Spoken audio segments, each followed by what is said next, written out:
Hello 580 students.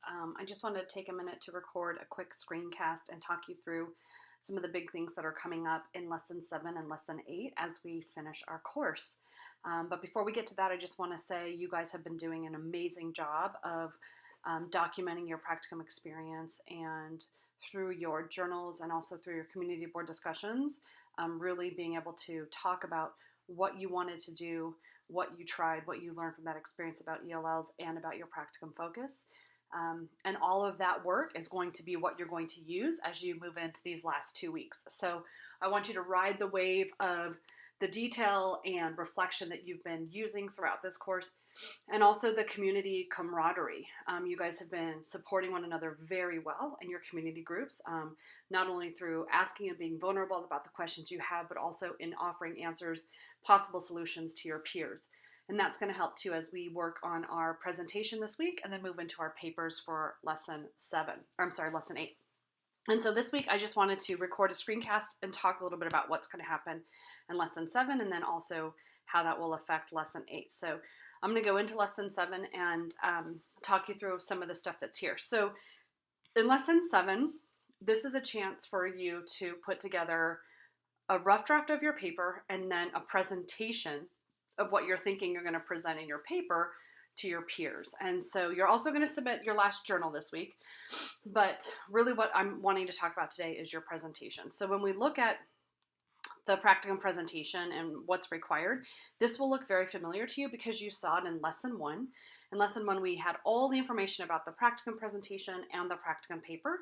And so it's a good idea too to go back to that lesson this week and read up on all the information that's there. But here's how your presentation is going to work. First of all, please understand that the intent of this presentation is to act as a rough draft of your paper. And so what we're going to encourage you to do, which you'll see on the next page, is first map out a rough draft of your paper, and then from that, create your presentation. Okay, so the idea is that your presentation should embody a lot of the key ideas that you're going to include on your paper, so that when you're getting feedback from your peers, it's not just, hey, I loved your presentation, but the feedback that you're getting is going to propel you into submitting a successful paper. Okay, all right, you can use whatever presentation style you want. You can do e-poster, you can do a PowerPoint, you can do a Prezi, but when you're making your presentations, you just want to try to balance the amount of material that you're including between text information and visual information. So images, graphic organizers, things like that. You're welcome to do a screencast and talk over your presentation. You're welcome to include notes as well, however you want to do it. Okay, so when it comes to getting ready to create your presentation, step 1 would be complete as many of your hours as possible before working on your presentation. Some of you are getting very close to finishing your hours. I know a few of you need to go into next week, but as you're finishing your hours, then the other thing you want to be doing this week before you put together your presentation is go back and review all your documentation so far. So reread your journals, reread your discussion board posts, go back to your original practicum contract and read that. Think about also all the evidence you've collected that maybe hasn't made its way into a journal or to a community post discussion. And look over everything that you've collected and start thinking about what answers do you have so far, right? And what evidence do you have to prove it? So you started off with a focus. So based on the work that you've written so far and the evidence that you've collected, could you say what you've learned about your practicum focus? Okay, so then once you've kind of reviewed all that information, then the next step into creating your presentation is to first write a rough draft of your practicum paper. All right, so the best way to do this is to go back to Lesson 1 or look forward to Lesson 8 and download the template for writing your final paper. And use that template to go through and at least bullet or list the key ideas you're going to include in each section of the paper.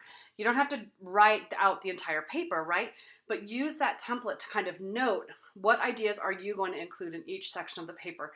And this is really important for 2 reasons. One, it's going to allow you to start brainstorming the ideas that you currently have, right? And 2, it's going to allow you to see any holes or surprises that you're like, oh, I didn't know I had to write that in my paper, or I didn't know that was a requirement. You want to get familiar with the template for the paper this week so that when it comes to finalizing your paper and submitting it next week, nothing about it is a surprise to you. So go into lesson 1 or fast forward to lesson 8, pull up that paper template and start drafting out your ideas for your final paper. After you've done that, then you're going to use that rough draft or that outline to create a practicum presentation, right? So you're going to think through what's required for your paper, draft out your ideas, and then pick some things from that to put into your presentation. You're going to upload your presentation by Thursday, and you'll have between Thursday and Sunday to receive feedback and give feedback to others on their presentations. Thursday to Saturday, I think. Sorry about that. And then once you've got your feedback from your peers, then it's time to finalize that paper and get it submitted next week in lesson 8. I do want to show you the rubric for the presentation. So one of the things you'll notice when you look at the paper template, the paper rubric, and also this rubric for the practicum presentation is that there's overlap between the presentation and the paper, but not everything that you have to do in the paper is covered in the presentation. So both expect you to do an overview of your practicum. Both expect you to give the learning goals for your practicum and whether or not you met them and why. In the presentation, you have to highlight one practicum experience. In your paper, you have to do 2. Okay, but the reason why I only have to do one in the presentation is it's just a chance to get familiar with what's required for writing up one experience. And what you'll notice here and what's required of the experience is it should be very familiar to you based on what we've been doing for our community discussions and what we've been doing for our journals.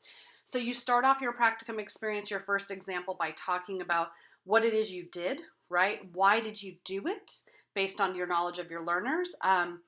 Was it beneficial and why do you think? What did you want them to be able to do? What objectives did you have? And maybe you're not writing specific objectives, but what did you hope the learners would learn or be able to do through this experience? Were they able to do it, right? So did they meet the objectives? And how did they respond to the experience? So when it comes to were they able to do it and how did they respond, this is where you're going to pull in the data, right? You're going to use student work. You're going to use anecdotal evidence. You're going to use quotes that you heard students doing or a real rich description of what you saw, right? What happens as a result of that lesson or experience, data could be used there as well. But then for the practicum experience, you're also going to write about what did you learn from this experience about teaching and about teaching ELLs, okay? So you're going to flesh out one experience in your presentation, but in your paper, you actually have to write about 2. Now, in your practicum, you have had many, many experiences. So you're going to be thinking, well, Amy, what experiences should I be using? I've had so many experiences. I've written up 3, in 4 journals already. That's 12. I've got, 3 more happening this week. That's 15. So what I want you to think about when it comes to choosing the experiences for your presentation and for your paper, I want you to go back to your practicum focus. And I want you to ask yourself, of all the experiences I've had in my practicum, which are the 2 that are best situated to show what I've learned about my practicum focus? And then you're also going to temper that with, which are the 2 experiences that I have real good data for, right? So that I can clearly show what happened when I had this experience with ELLs. All right, the last part of your presentation in terms of content is ideas for future work. This also comes up in your paper. In your paper, you have to list more than one idea, but in your presentation, you need to talk about one idea that you're taking from this practicum and how that's going to influence your future work with ELLs, why you found this to be useful, and then you're also going to talk about why or why not this idea might be useful in other settings or with other student populations. And so when you're thinking about other students and other populations, if you're working with adult ELLs and there's a strategy that you found to be very effective and you're going to continue to use it, you then have to think, would this also be a good strategy or idea to use with, let's say, ELLs in preschool? What about ELLs in kindergarten through 6th grade? What about high school ELLs, right? Think about why or why not this might work for those age groups or those types of settings. Maybe you've been working one-on-one with a learner, right? You've been working one-on-one with students in 2nd grade. And you think that this is a really good idea, right? And it worked really well for that student. But then you want to think about, would this also work well with a large setting of students, right? So when you're thinking about whether or not this idea may or may not be successful with other settings and or other student populations, you can counter that with age differences and also context differences. So is it a one-on-one setting? Is it a small group? Is it a whole group? and talk about when and why it would or would not be successful with those different settings or student populations. All right, so the other parts of your presentation is the formatting, so you can read about that. The last part that I want to highlight in this screencast is when you're giving feedback to your peers. So between Thursday and Saturday this week, you're going to give feedback to your peers. And what I really want to pay attention to or point out is that when you give them feedback, your feedback needs to contain suggestions for how the author of the presentation can improve or strengthen their ideas as they finalize the practicum paper. And so in order to give them feedback on how to better what they've done for their final paper, you need to first make sure you understand the requirements for the practicum paper. So before you give any feedback to your peers on their presentations this week, go into Lesson 8 and review the rubric for the final paper so that when you're giving them feedback, you can say things like, hey, this presentation was really great in regards to blank, but don't forget, in the final paper, we have to make sure we yada, yada, yada, right? And so when you're giving them feedback to them, it's to propel them into a successful paper submission. And so you want to make sure your feedback does just that. And in order to give good feedback, then you need to make sure you understand the requirements of the final paper. All right, so I'm just going to jump really quickly over into Lesson 8 so I can show you guys where you're going to find the paper template. Okay, so here's the practicum paper. And look right here, it's where it says download and use the practicum paper template. So when you're downloading and using this template, right, this is going to be the one.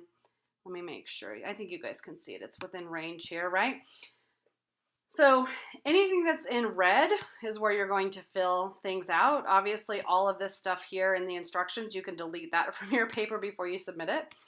But this is going to be a great place for you to bullet out the information you need to include in your final paper before you do your presentation.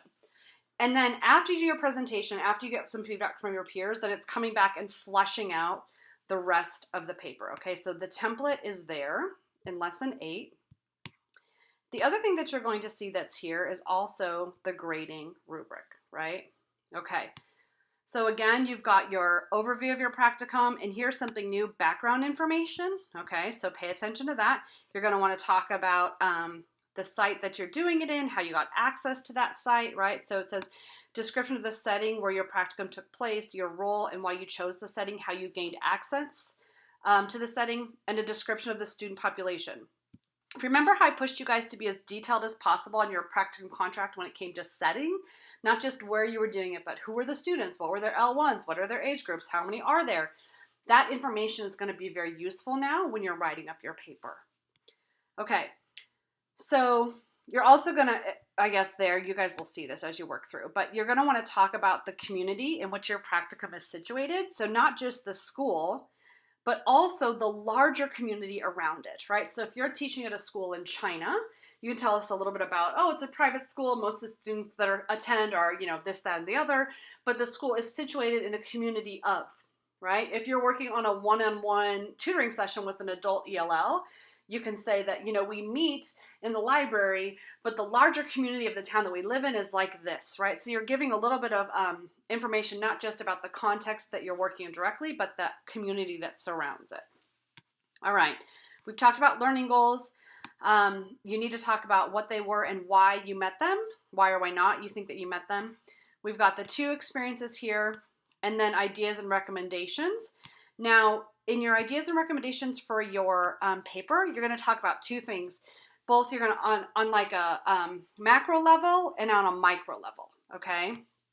So when it comes to reflections about your practicum experience on a micro level, it's like, what did you learn in general, largely, big ideas about working with ELLs, teaching ELLs, or about yourself as a teacher. And then from there, you're going to generate 2 to 3 practical examples, experiences, ideas that you're going to take and use in the future. And that's where you'll talk about why or why not these things would be useful in other settings. All right, now here's a big one that does not come up in the presentation. connections to scholarly work, right? So we've been talking this entire time about when you're writing your journals, when you're writing your community boards, you've got to be bringing in the literature to support what you're doing or what you're learning. And so in your final paper, you're required to give 10 direct references to scholarly work, right? So this could be either summarizing scholarly work or using a direct quote. So in your parentheses, in your in-text citations, you should have the author's name, the date, and a page number, right? The more specific, the better. And somebody has asked already, well, it says 10 direct references. Does that mean we have to have 10 different resources? No, you don't have to have 10 different articles or books or things like that. Usually between 4 and 5 resources, and then you'll cite, each a few times. So when you're looking at your reference page, you should have about 3, 4, 5. 3 is a little weak. 4 to 5, the better, right?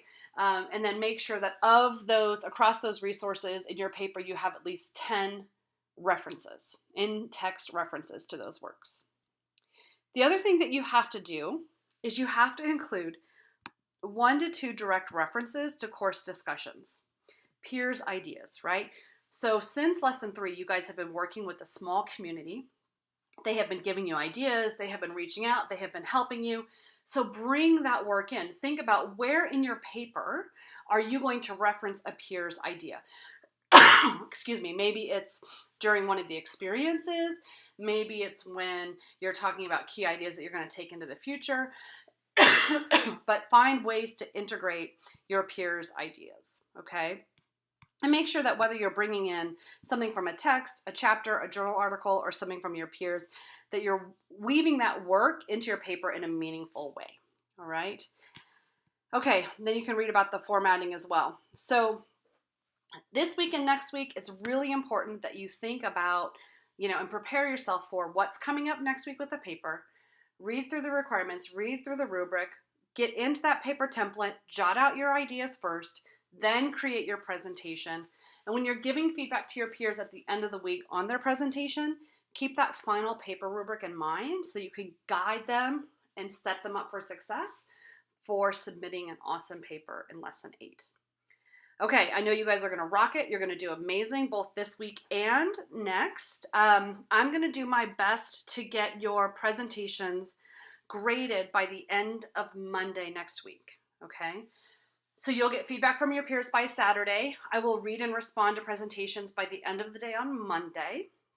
I only ask that you wait. Some of you like to get done early, but I'm going to ask that you wait to get your peers' feedback and mine on your presentations before you submit your final paper, because I would hate for you to miss an opportunity to improve and submit early before you get feedback from everybody.